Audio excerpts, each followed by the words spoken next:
Sejarah investasi dan pasar modal syariah di Indonesia. Dalam sejarah pasar modal Indonesia, kegiatan jual beli saham dan obligasi dimulai pada abad ke-19. Jika dilihat sejarahnya, perkembangan pasar modal di Indonesia diawali sejak masa pendudukan Belanda di Indonesia dengan nama Vereniging voor de Effectenhandel pada tahun 1912. Pada tahun tersebut, Amsterdam's Effectenbeurs mendirikan cabang bursa efek di Batavia. Di tingkat Asia, bursa Batavia tersebut merupakan yang tertua keempat setelah Bombay, Hong Kong, dan Tokyo. Aktivitas ini pada waktu itu dilakukan oleh orang-orang Belanda di Batavia yang dikenal sebagai Jakarta saat ini. Sekitar awal abad ke-19, pemerintah kolonial Belanda mulai membangun perkebunan secara besar-besaran di Indonesia. Sebagai salah satu sumber dana adalah dari para penabung yang telah dikerahkan sebaik-baiknya. Para penabung tersebut terdiri dari orang Belanda yang penghasilannya sangat jauh lebih tinggi dari penghasilan penduduk pribumi. Atas dasar itulah maka pemerintahan kolonial waktu itu mendirikan pasar modal. Setelah mengadakan persiapan, akhirnya berdiri secara resmi pasar modal di Indonesia yang terletak di Batavia atau saat ini Jakarta. Pada tanggal 14 Desember 1912 dan bernama Vereniging voor de Effectenhandel atau bursa efek dan langsung memulai perdagangan. Efek yang diperdagangkan pada saat itu adalah saham dan obligasi perusahaan milik Belanda serta obligasi pemerintah Hindia Belanda. Bursa Batavia sempat dihentikan pada Perang Dunia Pertama dan dibuka kembali pada tahun 1925, serta menambah jangkauan aktivitasnya dengan membuka bursa paralel di Surabaya dan Semarang. Aktivitas ini terhenti pada Perang Dunia Kedua. Setahun setelah pemerintahan Belanda mengakui kedaulatan RI pada tahun 1950, obligasi Republik Indonesia dikeluarkan oleh pemerintah. Peristiwa ini menandai mulai aktifnya kembali pasar modal di Indonesia. Pada 1 September 1951, dikeluarkan Undang-Undang Darurat Nomor 13 tentang Bursa yang kemudian ditetapkan sebagai Undang-Undang Bursa Nomor 15 Tahun 1952 setelah terhenti 12 tahun. Adapun penyelenggaraannya diserahkan kepada Perserikatan Perdagangan Uang dan Efek-Efek atau PPUE yang terdiri dari 3 bank negara dan beberapa makelar efek lainnya dengan Bank Indonesia sebagai penasihat. Aktivitas ini semakin meningkat sejak Bank Industri Negara mengeluarkan pinjaman obligasi berturut-turut pada tahun 1954, 1955, dan 1956. Para pembeli obligasi kebanyakan warga negara Belanda, baik perorangan maupun badan hukum.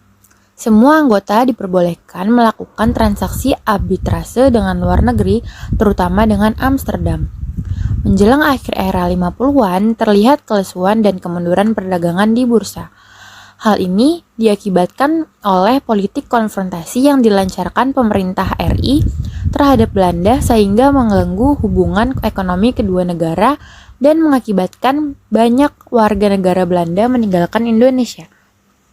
Perkembangan tersebut makin parah sejalan dengan memburuknya hubungan Republik Indonesia dengan Belanda mengenai sengketa Irian Jaya dan memuncaknya aksi pengambil alihan semua perusahaan Belanda di Indonesia sesuai dengan Undang-Undang Nasionalisasi Nomor 86 Tahun 1958. Kemudian disusul dengan instruksi dari Badan Nasionalisasi Perusahaan Belanda atau BANAS pada tahun 1960, yaitu larangan Bursa Efek Indonesia untuk memperdagangkan semua efek dari perusahaan Belanda yang beroperasi di Indonesia, termasuk semua efek yang bernominasi mata uang Belanda, makin memperparah perdagangan efek di Indonesia. Pada tahun 1977, bursa saham kembali dibuka dan ditandatangani oleh Badan Pelaksana Pasar Modal atau BAPEPAM, institusi baru di bawah Departemen Keuangan. Untuk merangsang perusahaan melakukan emisi, pemerintah memberikan keringanan atas pajak perseroan sebesar 10-20% selama 5 tahun sejak perusahaan yang bersangkutan go public. Selain itu, untuk investor WNI yang membeli saham melalui pasar modal, tidak dikenakan pajak pendapatan atas capital gain, pajak atas bunga, dividen, royalti, dan pajak kekayaan atas nilai saham atau bukti penyertaan modal. Pada tahun 1988, pemerintah melakukan deregulasi di sektor keuangan dan perbankan termasuk pasar modal. Deregulasi tersebut mempengaruhi perkembangan pasar modal di antara lain Pakto 27 tahun 1988 dan Pakses 20 tahun 1988. Sebelum itu telah dikeluarkan Paker 24 Desember 1987 yang berkaitan dengan usaha pengembangan pasar modal. Pada tahun 1991, Badan Pelaksana Pasar Modal atau BAPEPAM berubah menjadi Badan Pengawas Pasar Modal yang saat ini menjadi Badan Pengawas Pasar Modal dan Lembaga Keuangan atau BAPEPAM dan LK. Pada bulan Agustus 1997, krisis moneter yang melanda negara Asia seperti Indonesia, Malaysia, Thailand, Korea Selatan, dan Singapura menyebabkan penurunan nilai mata uang negara-negara Asia terhadap dolar Amerika. Untuk menstabilkan rupiah, Bank Indonesia pada saat itu menaikkan suku bunga sertifikat Bank Indonesia atau SBI. Tingginya suku bunga berakibat negatif terhadap pasar modal. Investor tidak lagi tertarik menanam dananya di pasar modal karena total return yang dihasilkan lebih kecil dari bunga deposito. Akibatnya, harga-harga saham di pasar modal mengalami penurunan drastis. Kemerosotan pasar saham ditunjukkan oleh IHSG yang turun dari 750,83 poin pada tanggal 8 Juni 1997 menjadi 278,95 poin pada tanggal 28 September 1998. IHSG mulai mengalami peningkatan pada bulan Oktober 1998 menembus angka di atas 300 poin. Pasca krisis moneter tersebut, pasar modal Indonesia secara umum mengalami perkembangan yang signifikan. Bahkan, pada tahun 2009, pasar modal Indonesia merupakan yang terbaik di ASEAN dan menempati peringkat kedua di Asia Pasifik meskipun beberapa kali mengalami fluktuasi yang cukup berat seperti saat krisis global tahun 2008. Sejarah pasar modal syariah di Indonesia dimulai dengan diterbitkannya reksadana syariah oleh PT Dana Reksa Investment Management pada 3 Juli 1997. Selanjutnya, Bursa Efek Indonesia bekerjasama dengan PT Dana Reksa Investment Management meluncurkan Jakarta Islamic Index pada tanggal 3 Juli 2000 yang bertujuan untuk memandu investor yang ingin menginvestasikan dananya secara syariah. Dengan hadirnya indeks tersebut, maka para pemodal telah disediakan saham-saham yang dapat dijadikan sarana berinvestasi sesuai dengan prinsip syariah. Pada tanggal 18 April 2001, untuk pertama kalinya Dewan Syariah Nasional Majelis Ulama Indonesia atau DSN MUI mengeluarkan fatwa yang berkaitan langsung dengan pasar modal, yaitu Fatwa nomor 20 DSN MUI nomor 20 DSN MUI 4 2001 tentang pedoman pelaksanaan investasi untuk reksadana syariah. Selanjutnya, instrumen investasi syariah di pasar modal terus bertambah dengan kehadiran obligasi syariah PT Indosat Tbk pada awal September 2002. Instrumen ini merupakan obligasi syariah pertama dan akad yang digunakan adalah akad mudharabah. Sejarah pasar modal syariah juga dapat ditelusuri dari perkembangan institusional yang terlibat dalam pengaturan pasar modal syariah tersebut. Perkembangan tersebut dimulai dari MOU antara BAPEPAM dan DSN MUI pada tanggal 14 Maret 2003. MOU menunjukkan adanya kesepahaman antara BAPEPAM dan DSN MUI untuk mengembangkan pasar modal berbasis syariah di Indonesia. Dari sisi kelembagaan BAPEPAM LK, perkembangan pasar modal syariah ditandai dengan pembentukan tim pengembangan pasar modal syariah pada tahun 2003.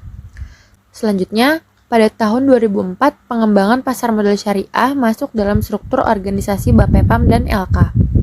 Pada tanggal 23 November 2006, BAPEPAM LK menerbitkan paket peraturan BAPEPAM dan LK terkait pasar modal syariah.